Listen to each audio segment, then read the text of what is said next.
पिछले वाले नहीं देखे हो तो वीडियो के डिस्क्रिप्शन में लिंक है और चैनल पर प्लेलिस्ट बनी हुई है, वहां जाकर आप लोग एंशिएंट हिस्ट्री की अलग प्लेलिस्ट बना रखी है मैंने, मॉडर्न की अलग और मिडिवल की अलग, वहां देख लीजिए।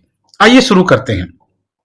शुरू करने से पहले जितने भी एग्जाम टीचिंग में हैं, KVS, DSSP, CTET, NVS, STET, UP TET, super TET, Haryana TET और आपके यूजीसी नेट वगैरह, सबका स्टडी मटेरियल बाय कोरियर जाता है।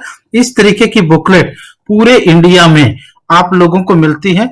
जहां भी चाहें आप अपने घर बैठे इनको मंगवा करके आराम से तैयारी कर सकते हैं। ये हमारा व्हाट्सएप नंबर है और यही हमारा कॉलिंग नंबर भी है। आप इस नंबर पर कॉल या मैसेज कर सकते हैं। आप अपना एग्जाम, अपना नाम, शहर, सिटी कौन सा आपका है और कौन सा आपको सब्जेक्ट आपका है वो लिख करके व्हाट्सएप करें। आपकी सारी की सारे जितने भी इंपॉर्टेंट जानकारियां होंगी वो आपको मिलती रहेंगी। अब शुरू करते हैं हम लोग गुलाम वंश, जिसका दूसरा नाम इल्बरी वंश भी था। गुलाम वंश इसलिए कहा जाता है क्योंकि इसके जितने भी राजा हुए वो सारे गुलाम रहे थे और इल्बरी इनकी जाति के आधार पर नाम दिया जाता है। तो कभी कभी इसका नाम गुलाम वंश होता है तो कई जगह इसका नाम आपको इल्बरी वंश भी मिलेगा। इंग्लिश के अंदर अगर आप देखेंगे तो इंग्लिश में इसको आप लोग स्लेव डायनेस्टी के नाम से जानेंगे। कार्यकाल की बात होगी तो 1206 ईस्वी से लेकर 1290 ईस्वी तक का कार्यकाल आपका गुलाम वंश यानी इल्बरी वंश या फिर आप स्लेव डायनेस्टी का मानेंगे। भारतवर्ष पर शासन करने वाले मुस्लिम शासकों में सर्वप्रथम वंश जो है वो गुलाम वंश यानी इल्बरी वंश रहा था। यानी इंडिया के ऊपर विदेशी आक्रमण तो शुरू से ही रहे हैं, चाहे वो अलेक्जेंडर के आक्रमण हो, चाहे वो चंगेज खान के हो, चाहे मोहम्मद गजनवी का हो, चाहे गोरी के हो, चाहे दूसरे आक्रमण हो। आक्रमण तो बहुत हुए लेकिन भारत पर शासन करने वाले जो मुस्लिम राजा थे उनमें सबसे पहला वंश जो है वो गुलाम वंश माना जाता है। ये क्वेश्चन पूछा जाता है कि भारत में पहला शासन करने वाला पहला मुस्लिम वंश बताइए, तो आपका आंसर ये हो जाएगा। इन्हें गुलाम वंश इसलिए कहा जाता है क्योंकि इनके सभी राजा कभी न कभी गुलाम रहे और इल्बरी इनको इनकी जाति के आधार पर कहा जाता है। ये तो इनके नाम से रिलेटेड चीज हुई। अब बात करेंगे कि 1290 तक, 1206 से लेकर के 1290 तक का जो सफर है उसमें इसके कौन से महत्वपूर्ण राजा रहे हैं। सबसे पहला नाम आता है कुतुबुद्दीन ऐबक का, जिसका कार्यकाल 1206 ईस्वी से शुरू होकर 1210 ईस्वी तक का इसका कार्यकाल रहता है। ऐबक को चंद्रमा का देवता भी कहा जाता था। पहला क्वेश्चन याद रखिए, सबसे पहला क्वेश्चन है स्लेव डायनेस्टी यानी गुलाम वंश का फाउंडर या जन्मदाता कुतुबुद्दीन ऐबक होगा। उसका दूसरा नाम चंद्रमा का देवता भी माना जाता था। उसने कुरान पढ़ना सीख लिया था इसलिए उसको कुरान खान भी कहा जाता था। दोनों चीज याद रखिए, कुतुबुद्दीन ऐबक को कुरान खान भी कहा जाता था क्योंकि उसने कुरान पढ़ना सीख लिया था। चंद्रमा का देवता भी कहा जाता था, ये भी आपको याद रखना होगा। इसमें चंद्रमा का देवता क्योंकि ऐबक का मीनिंग यहां पर इससे निकलता है। उसके बाद गुलाम वंश का संस्थापक कुतुबुद्दीन ऐबक है। क्यों? क्योंकि गुलाम वंश का संस्थापक ये व्यक्ति इसलिए था क्योंकि 1205 ईस्वी में मोहम्मद गोरी जब भारत के वापिस अपनी गजनी की राजधानी के लिए निकला, तो क्योंकि जब आप देखोगे 1192 ईस्वी के तराइन या तरावड़ी के दूसरे युद्ध में गोरी ने पृथ्वीराज चौहान को जब हरा दिया तो गोरी का भारत में एक अलग सा साम्राज्य बन गया। उसके बाद गोरी की एक राजधानी अफगानिस्तान में गजनी थी और दूसरी वो भारत पर भी शासन करता था। तो उसका जो सफर था 1192 से 1205 तक का, वो कभी गजनी कभी भारत, कभी गजनी कभी भारत, ये इस तरीके से रहता था। अब जब ऐसा दौर हुआ तो उसने क्या किया, उसने भारत में अपना शासन संभालने के लिए ऐबक को कुछ हद तक उसने रखा था और वहां भी वो याल्दोज वगैरह को या कुछ और लोगों को शासन देता रहता था। तो 1205 ईस्वी में जब गोरी वापिस गजनी गया घूमने के लिए, अपने राज्य को देखने के लिए, तो वो यहाँ का शासन ऐबक को देकर चला गया और जब वापिस वो नहीं आ पाया, 1206 में उसकी वहीं पर मृत्यु हो गई, तो भारत में उसका उत्तराधिकारी ऑटोमेटिकली कुतुबुद्दीन ऐबक को माना गया। ऐबक को लाख बख्श और पील बख्श भी कहा जाता है। लाख बख्श बक्स का मतलब होता है दाता, दाता यानी दान देने वाला बड़ा कोई दानी। ऐबक को लाखों का दाना, दाता या दानी, या पील, पील का मतलब यहां पर क्या रहेगा, हाथी रहेगा। दोनों चीज याद रखना, ऐबक लाखों का दान करता था यह माना जाता है, और वह हाथियों का दान भी करता था।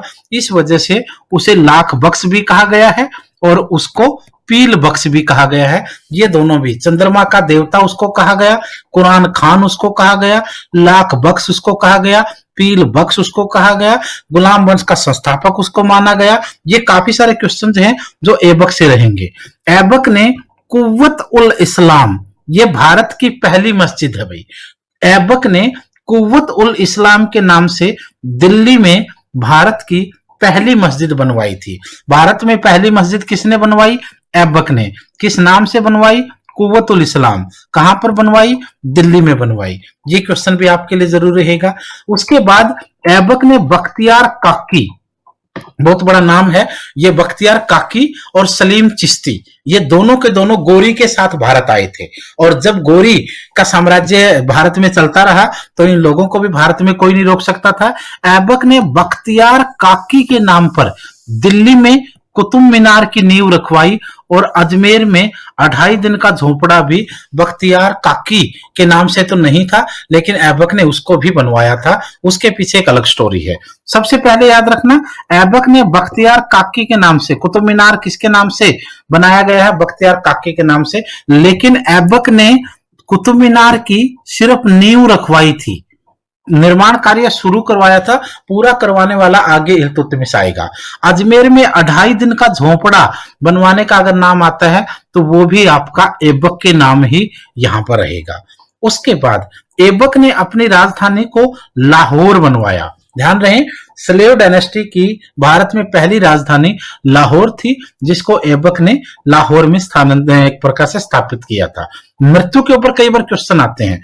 ऐबक की मृत्यु पोलो खेलते हुए, पोलो को आप लोग हिंदी में चौगान भी कहते हो, पोलो खेलते हुए यानी चौगान खेलते हुए घोड़े से गिरने से उसकी मृत्यु हुई थी। भारत में पोलो या चौगान का खेल लाने वाले भी तुर्की लोग ही थे, ये भी याद रखना है। तो ये कुछ क्वेश्चंस थे जो आप लोगों के लिए यहाँ पर जरूरी होने वाले थे।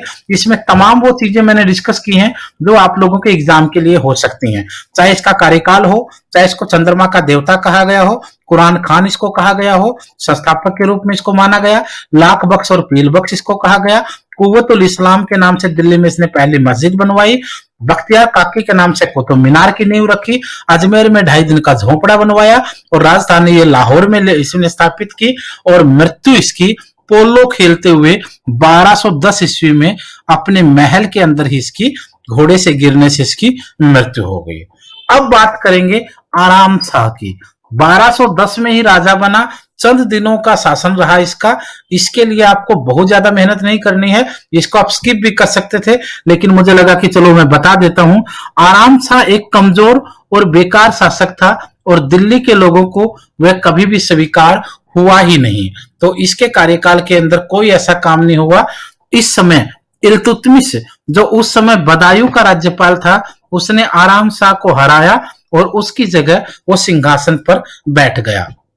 अब जो पढ़ने वाला नाम है इसमें वो इल्तुतमिश रहेगा आपका। इल्तुतमिश, इल्तुतमिश का सबसे लंबा कार्यकाल, गुलाम वंश में सबसे लंबा कार्यकाल यहां पर आप लोगों को इस व्यक्ति का दिखेगा। यहां से काफी सारे समय, हालांकि बलबन का आगे जाकर के बहुत अच्छा कार्यकाल होगा, लेकिन सिर्फ यहां तक की अगर बात हम करें तो ये व्यक्ति एक लंबे कार्यकाल के लिए यहां पर दिखेगा। इल्तुतमिश की बात अगर करें तो इल्तुतमिश दिल्ली सल्तनत का वास्तविक संस्थापक माना जाता है। दिल्ली सल्तनत का वास्तविक संस्थापक का नाम आप लोगों को यहां पर इल्तुतमिश के रूप में नजर आएगा। इल्तुतमिश का शासनकाल 1210 ईस्वी से 1236 ईस्वी तक 26 वर्ष तक इसका शासनकाल रहा है। इतना लंबा कार्यकाल, लॉन्गेस्ट, इतना लंबा कार्यकाल गुलाम वंश में किसी और राजा का नहीं रहा। वो इसलिए नहीं रहा क्योंकि ऐबक का देखेंगे तो 5 साल का लगभग कार्यकाल रहा, रजिया का 3 साढ़े 3-4 साल रहा, और बलबन का भी 1265 से 1287 लगभग 21-22 साल का शासनकाल बलबन का भी रहा है। तो यहां पर सबसे लॉन्गेस्ट शासन इसका आप लोग मानेंगे। इल्तुतमिश का पूरा नाम शम्स उद दीन इल्तुतमिश था, ये भी याद रख लेंगे। इल्तुतमिश का जो पूरा नाम था वो शम्स उद दीन इल्तुतमिश था। उसने अपनी राजधानी को दिल्ली बनाया। ध्यान रखिए, पहले राजधानी कौन सी थी? लाहौर, जिसको बनाया था कुतुबुद्दीन ऐबक ने। लेकिन इल्तुतमिश जब राजा बना तो अपनी राजधानी को कहां लेकर आया? वो दिल्ली। मुस्लिम राजाओं की भारत में पहली बार राजधानी दिल्ली जो है वो इल्तुतमिश के समय में बनी थी। तो यहां से शुरुआत होगी। कार्यकाल आपने देख लिया, वास्तविक संस्थापक मान लिया, लंबा कार्यकाल देख लिया, पूरा नाम पढ़ लिया, भारत में राजधानी परिवर्तन इनका देख लिया। अब बात करेंगे इसके फेमस कार्यों में। इसके सबसे फेमस कार्यों में पहला ही काम आता है इक्ता प्रणाली। इक्ता सिस्टम जिसको कहते हैं, इक्ता सिस्टम। इक्ता प्रणाली, इल्तुतमिश ने इक्ता प्रणाली प्रारंभ की। इक्ता का अर्थ है धन के स्थान पर तनख्वाह के रूप में भूमि प्रदान करना। वास्तव में देखा जाए तो इक्ता जो है वो एक भूमि का टुकड़ा होती है। इक्ता भूमि का टुकड़ा होता है। आप, मैं इसको बता देता हूं आपको डिटेल में। जैसे इस तरीके से आप देखेंगे, अगर मान लो राजा के कार्यकाल में ये जमीन है सारी, इस भूमि, जितनी भी भूमि उसके पास है, वो अपने बड़े बड़े कर्मचारी, अधिकारियों, वजीरों, मंत्रियों को क्या करता था? तनख्वाह नगद नहीं देता था। यहां पर इस पूरे राज्य की जो भूमि होती थी इसके कुछ टुकड़े बांट लिए जाते थे, और इस तरीके से पूरे राज्य की भूमि को कुछ टुकड़ों में बांट लिया जाता था। जैसे देश में देखोगे, भारत राज्यों में बटा है, राज्य जिलों में बटे हैं, जिले ब्लॉकों में बटे हुए हैं, ब्लॉक गांव में, गांव वार्ड्स में, इस तरीके से। अब जैसे ये है, अब ये क्या है? इक्ता प्रणाली में ये जो है, जैसे ये है 1 नंबर इक्ता, इक्ता नंबर 2, इक्ता नंबर 3, इक्ता नंबर 4, और इस तरीके से है ये इक्ता। अब ये राजा क्या करता था? मान लो कोई व्यक्ति वजीर के पद पर है, वह उसको सैलरी ना नगद ना दे करके उसको एक इक्ता दे देता था। मान लो कोई भी व्यक्ति है, जैसे मान लो इस व्यक्ति का नाम है राहुल। ये राहुल इल्तुतमिश के समय में वजीर है।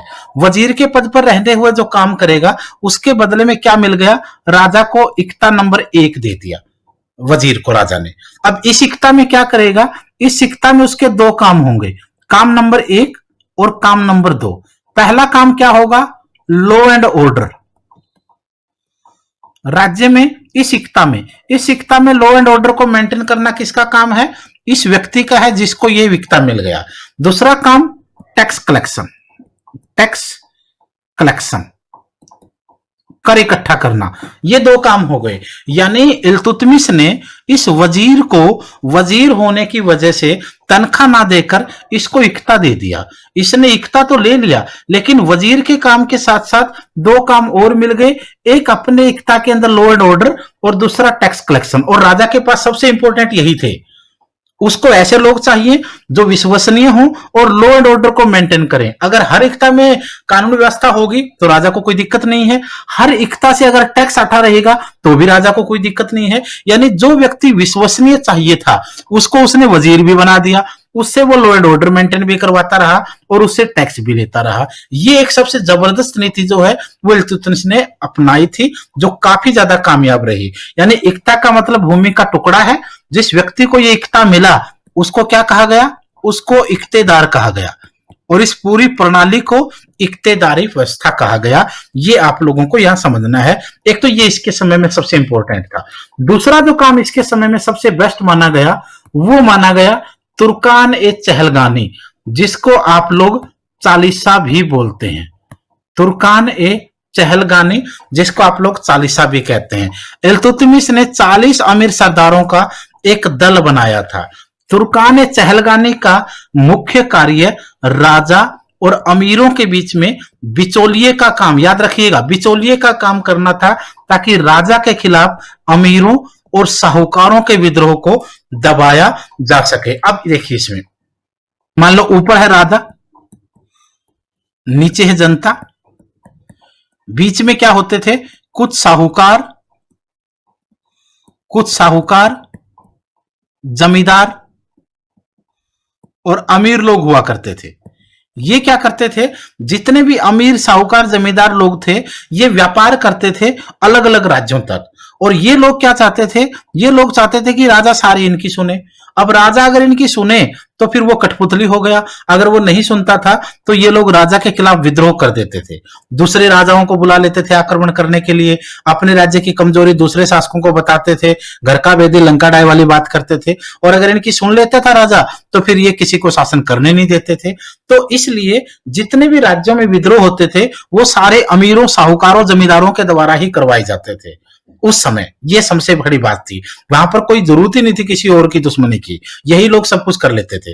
अब इसलिए उसने क्या किया, इल्तुतमिश ने 40 जितने भी जमींदार साहूकार अमीर थे, इनमें से टॉप के जो 40 जमींदार थे अमीर थे, उनका एक संगठन बनाया और उसको इसने नाम दिया 40 शाखा। इसका मुख्य काम क्या था, इसका मुख्य ये 40 का संगठन कहां था, राजा और इन अमीर साहूकारों के बीच में ये 40 का संगठन था। इस 40 का काम था इन नीचे वाले जो अमीर और जमींदार थे इनकी समस्या सुनना और राजा तक बताना, राजा से समाधान लेना और इनको बताना। यानी ये जो 40 नाम का संगठन था ये बिचौलिए का काम करने लगा, जिससे राज्य में जो विद्रोह होते थे अमीरों जमींदारों के साहूकारों के वो समाप्त हो गए। ये सबसे जबरदस्त पॉलिटिक्स जो है वो यहाँ पर तुर्कान ए चहलगानी के नाम से इल्तुतमिश ने चली थी। यह माना जाता है कि यही एक ऐसी पॉलिसी है जिसकी वजह से इल्तुतमिश 26 सालों तक राज करके चला गया।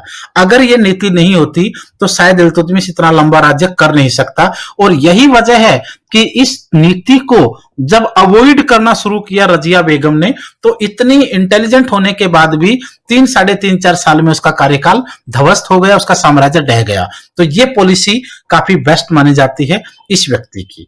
अब इसमें इल्तुतमिश ने सिक्के भी चलवाए थे जो काफी फेमस रहे। इल्तुतमिश पहला तुर्क शासक था जिसने शुद्ध अरबी सिक्के चलवाए थे। क्वेश्चन याद रखना, शुद्ध अरबी सिक्के किसने चलवाए, इल्तुतमिश ने। पहला तुर्क शासक था जिसने इनको चलवाया। इल्तुतमिश ने चांदी का टका और तांबे का जीतल, ये 2 नाम के सिक्के थे, इनको याद रखना। चांदी के सिक्के को यहाँ का टका कहा गया और तांबे के सिक्के को यहाँ जीतल कहा गया। और इनको कहां करवाया, दिल्ली के अंदर एक टकसाल बनवाई जिसमें इन सिक्कों को घड़ा जाता था या बनाया जाता था। इमारतें जो थी इल्तुतमिश के समय में, सबसे पहले उसने हालांकि जो कुतुब मीनार को तो इसने पूरा करवाया ही था, लेकिन उसके अलावा देख लेते हैं, भारत में पहला मकबरा इल्तुतमिश ने दिल्ली में स्वयं के मकबरे का निर्माण करवाया जो संस्कृत शैली का था। इल्तुतमिश का मकबरा उसने अपने लिए बनवाया जो संस्कृत शैली का था, याद रखिए। कुतुब मीनार को इल्तुतमिश ने पूरा करवाया। वह अजमेर की मस्जिद का भी निर्माण करवाया। ये कुतुब मीनार जिसकी नींव रखवाई थी ऐबक ने, पूरा करवाने का काम इसका इल्तुतमिश का रहेगा। और अजमेर की मस्जिद का निर्माण भी इल्तुतमिश ने करवाया था। इल्तुतमिश को भारत में, ये क्वेश्चन मोस्ट इंपोर्टेंट है भाई, भारत में गुंबद निर्माण का पिता किसको कहा जाता है? इल्तुतमिश को भारत में गुंबद निर्माण, टोम्ब सिस्टम जो इंडिया में रहा उसका निर्माण का पिता इसको कहा गया। और इसने सुल्तानगढ़ी का निर्माण भी करवाया था। इसमें इसकी अगर मृत्यु की बात करी जाए तो बयाना पर आक्रमण करने जाते समय इल्तुतमिश रोगग्रस्त हो जाने के कारण 30 अप्रैल 1236 ईस्वी को उसकी मृत्यु हो गई। पहले आपने ऐबक का कार्यकाल देखा, फिर आपने इल्तुतमिश का पढ़ा। इल्तुतमिश में भी आपके लिए बहुत सारे क्वेश्चन ऐसे रहेंगे जो पूछे जाएंगे, चाहे उसका कार्यकाल पूछ लें, चाहे वास्तविक संस्थापक वाला क्वेश्चन हो, चाहे उसमें उसका ओरिजिनल नाम पूछ लें। उसके साथ भारत में दिल्ली राजधानी बनाने का क्वेश्चन उसका आता है। एकता प्रणाली के बारे में भी आपको याद रखना है। तुर्कान चहलगानी 40 को भी आपको समझना है। इसके साथ साथ इल्तुतमिश के सिक्के, जो शुद्ध अरबी सिक्के उसने चलाए वो भी रहेगा। चांदी का टका और जीतल का नाम भी रहेगा, तांबे का। दिल्ली की टकसाल की स्थापना का क्वेश्चन भी होगा। इमारतों में उसका खुद का मकबरा हो, चाहे कुतुब मीनार का निर्माण पूरा करना हो, अजमेर की मस्जिद हो, या गुंबद निर्माण का उसको पिता माना जाए, ये क्वेश्चन भी रहेंगे। और मृत्यु वाला क्वेश्चन भी आपको इसका याद रखना है। तो यहां तक जो है वो इल्तुतमिश है। उसके बाद एक छोटा सा कार्यकाल आपको मिलेगा फिरोज शाह का। फिरोज शाह इल्तुतमिश का बेटा था। फिरोज शाह, बहरम शाह और रजिया, ये कार्यकाल, ये 3 लोग इल्तुतमिश की जिंदगी में बहुत बड़ा रोल प्ले करते हैं, क्योंकि फिरोज शाह बड़ा बेटा, बहरम शाह छोटा बेटा और रजिया इनके बीच में पुत्री के रूप में। अब फिरोज शाह क्या था, फिरोज शाह के समय एक जो शासन उसको मिला था, फिरोज शाह को अपने पिता का इतना बड़ा साम्राज्य, उसको वो संभालने में नाकामयाब रहा। वह एक कमजोर और बेकार शासक था और लोगों को वह कभी स्वीकार ही नहीं हुआ। जैसे ही उसको राजा बनाया गया, हालांकि इल्तुतमिश, कुछ किताबों में आपको ये मिल जाएगा कि राजा इल्तुतमिश कितना अच्छा था, उसने अपने बेटी को राज दिया न कि बेटों को। लेकिन दोस्तों सच्चाई ये है कि इल्तुतमिश उसी तरीके से फिरोज शाह को राजा बनाना चाहता था जिस तरीके से धृतराष्ट्र दुर्योधन को बनाना चाहता था। इल्तुतमिश ने कभी चाहा नहीं कि वो रजिया को सुल्तान बनाए, उसका एकमात्र उद्देश्य था फिरोज शाह को राजा बनाना। लेकिन फिरोज शाह इतना लायक था ही नहीं कि इल्तुतमिश उसको गद्दी कंप्लीट रूप से सौंप जाता। हालांकि उसने अपनी गद्दी फिरोज शाह को सौंपी, लेकिन फिरोज शाह को जब गद्दी मिली तो राज्य में विद्रोह होने लगे और अमीरों साहूकारों ने फिरोज शाह के खिलाफ आंदोलन शुरू कर दिए और इतने ज्यादा विद्रोह हुए जिसका फायदा आमतौर पर रजिया के द्वारा उठाया गया और रजिया ने उन सभी अमीरों जमींदारों का साथ लेकर के फिरोज शाह का तख्ता पलट कर दिया और अपने ही भाई को सत्ता से बेदखल करके रजिया सुल्तान के रूप में छा गई। आइए देखते हैं रजिया सुल्तान का शासनकाल। 1236 ईस्वी से 1240 ईस्वी तक का शासनकाल रजिया सुल्तान का है।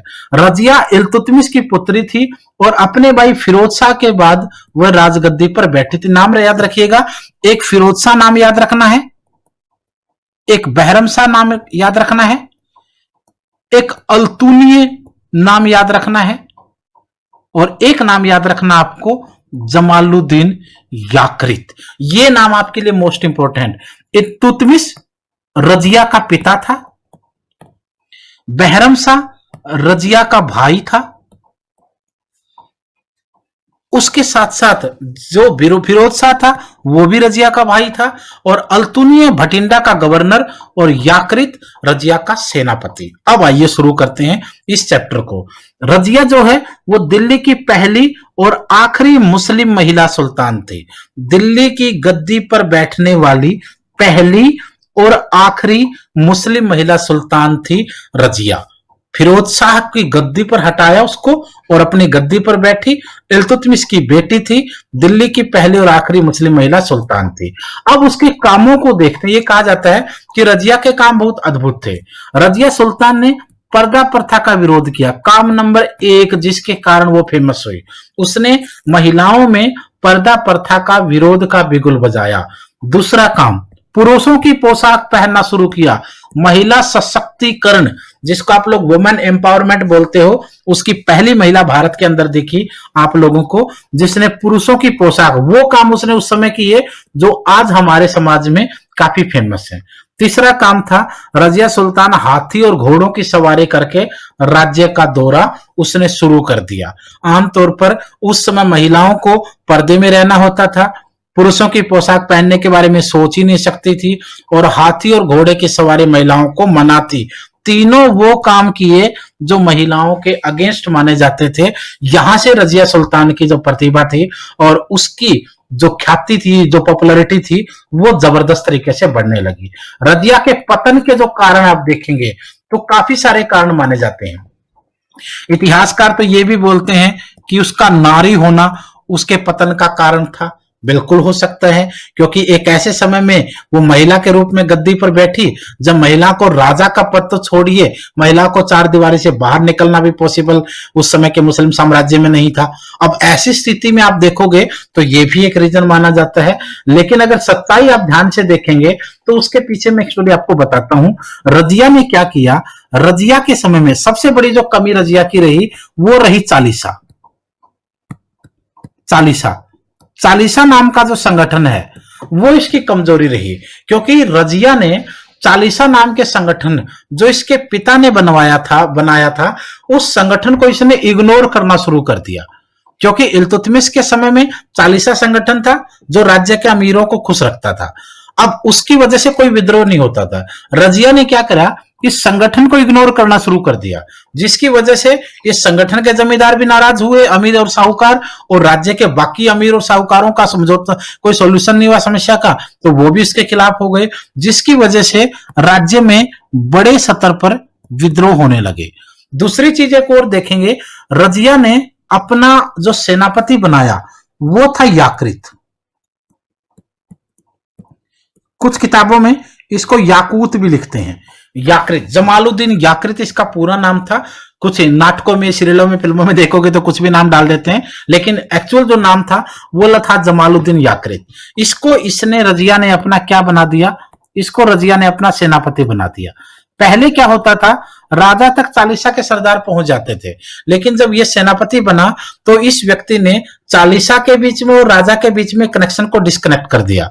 सारे के सारे सरदार इस तक पहुंचने लगे, ये अपनी बात रजिया तक पहुंचाता नहीं, और बहुत बड़ा एक प्रकार से गैप आ गया अमीरों के बीच में और रजिया के बीच में, जिसकी वजह से पूरे राज्य में विद्रोह होने लगे।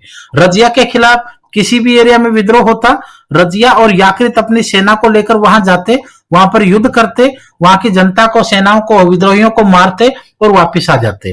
जैसे जैसे सेना वापस आती, दूसरी जगह विद्रोह शुरू हो जाता, फिर यहां वो जाते, फिर तीसरी जगह हो जाता। यह कहा जाता कि रजिया का जो शासनकाल था वो ज्यादातर विद्रोहों से भरा रहा, और उसकी नींव किसने रखी, उसकी नींव रखी याकृत ने खुद ने। अमीरों ने चालीसा को इग्नोर किए जाने की वजह से रजिया ने खुद इस नींव को रख दिया। अब ये सारा काम जब होने लगा तो जितने भी अमीर और जमींदार और साहूकार थे, जब उनको लगा कि रजिया और याकृत उनको हर जगह हरा देते हैं, तो वो लोग क्या हुए, वो लोग गए भटिंडा।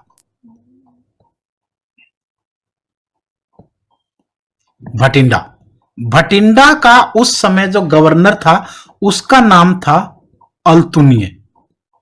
भटिंडा का गवर्नर उस समय था अल्तुनिय। अल्तुनिय भटिंडा का क्या था, गवर्नर था।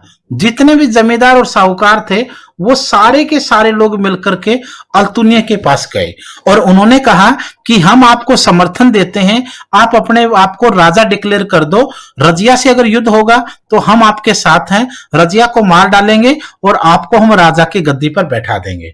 अब जब ये बात हुई तो अल्तुनिय के उसी समय से राजा के सपने उसको आने लगे। वो खुश हो गया और उसने अपने आप को स्वतंत्र घोषित कर दिया। अल्तुनिय को कोई जरूरत नहीं थी रजिया के खिलाफ युद्ध की घोषणा करने की, उसके लिए इतना ही काफी था कि रजिया के समय में जो राज्यपाल का पद उसको मिला था, उसने राज्यपाल पद तक अपने आप को संतुष्ट नहीं रखा। उसने कहा कि मैं रजिया के द्वारा राज्यपाल नहीं हूं, मैं एक स्वतंत्र राजा हूं। अब जब स्वतंत्रता की उसने घोषणा कर दी और रजिया ने जो उसको राज्य दे रखा था, तो रजिया का तो युद्ध करना बनता था। तो रजिया, सुल्तान और याकृत यहां से भटिंडा के ऊपर आक्रमण करने के लिए निकल दिए। जब भटिंडा की तरफ वो बढ़ रहे थे तो अल्तुनिय की सेनाएं और जितने भी जमींदार और साहूकार थे, सबकी सेनाओं ने रास्ते में इनकी सेना का मुकाबला किया। जब यहां पर एक बड़ा युद्ध हुआ तो इस वार में, युद्ध में याकृत मारा गया और ये सेना जो है वो रजिया को पकड़ करके अल्तुनिय के सामने ले गई। रजिया बंदी बना रखी थी। अल्तुनिय ने रजिया के सामने दो शर्तें रखी। पहली शर्त शादी का प्रस्ताव और दूसरी शर्त थी मृत्युदंड। या तो मृत्युदंड के लिए तैयार हो जाओ या मेरे साथ शादी करो। रजिया के दिमाग में वही सोच थी कि जान है तो जहान है, और रजिया ने शादी का प्रस्ताव स्वीकार कर लिया। यहां पर अल्तुनिय और रजिया दोनों के बीच में शादी हो गई और यह शादी कहां पर हुई, भटिंडा के अंदर। यहां पर शादी करने के बाद जब दोनों के दोनों वापिस कहां पर आ रहे थे, जब दोनों के दोनों वापिस दिल्ली आ रहे थे तो हरियाणा में रास्ते में एक जगह है कैथल। 1240 में ये वापिस आ रहे थे, रास्ते में एक जगह है कैथल हरियाणा में। इस कैथल के पास एक छोटी सी सेना की टुकड़ी को लेकर के एक व्यक्ति बैठा था, बहरम शाह। बहरम शाह जो रजिया का छोटा भाई था, उसने अपनी सेना की टुकड़ी से अल्तुनिय और रजिया पर आक्रमण कर दिया और इन दोनों की हत्या यहां पर कर दी और इस तरीके से रजिया का यहां पतन हुआ और बहरम शाह ने अपने आप को राजा के रूप में डिक्लेयर कर दिया। ये आपका कार्यकाल रजिया का रहेगा। इसमें बहुत इंपॉर्टेंट चीजें आप लोगों को देखनी है। जमालुद्दीन याकृत पढ़ना है, अल्तुनिया का काम देखना पड़ेगा और क्या क्या वजह रही है बहरम शाह वगैरह की, वो सब आपको यहाँ पर देख लेनी है। ये था आपका रदिया का पतन। अब बात बहरम शाह को मिली गद्दी। बहरम शाह ने कुछ भी शासन नहीं किया, थोड़ा बहुत शासन किया, वो बलबन के कंट्रोल में ही रहा सब कुछ। अब हम बात करेंगे बलबन के कार्यकाल को लेकर के, क्योंकि 40 से लेकर 65 तक अमीर साहूकार राज्य करते रहे, कोई ढंग का शासक नहीं आया। फिर बारी आई 1265 से 1286 वाले काल की, जिसको आप लोग 87 तक ले जाते हैं कई बार। ये कार्यकाल जो है ये बलबन का रहा है। बलबन चालीसा का सदस्य था, यानी खुद चालीसा का सरदार था। खुद की रक्षा करने के लिए उसने इल्तुतमिश परिवार के सभी सदस्यों को मरवा डाला। यानी बलबन जो खुद चालीसा का सदस्य था, उसने धीरे धीरे करके अपने आप को मजबूत किया, और बीच के कार्यकाल में भी जब लगभग 1240 से 65 तक बलबन के हाथ में बहुत चीज होती थी, अब उसने क्या किया, चापलूसी और शक्ति बढ़ा करके अपने आप को राजा के पद पर बैठा दिया, और इल्तुतमिश परिवार के जितने भी लोग थे उन सबकी हत्याएं करवा दी। बलबन ने गद्दी पर बैठते ही सर्वप्रथम सुल्तान के पद की गरिमा कायम की और दिल्ली सल्तनत की सुरक्षा के प्रबंध कर दिए। वह कुरान के नियमों को शासन व्यवस्था का आधार मानता था। उसके अनुसार सुल्तान पृथ्वी पर ईश्वर का प्रतिनिधि होता है। ये चीज याद रख लेंगे।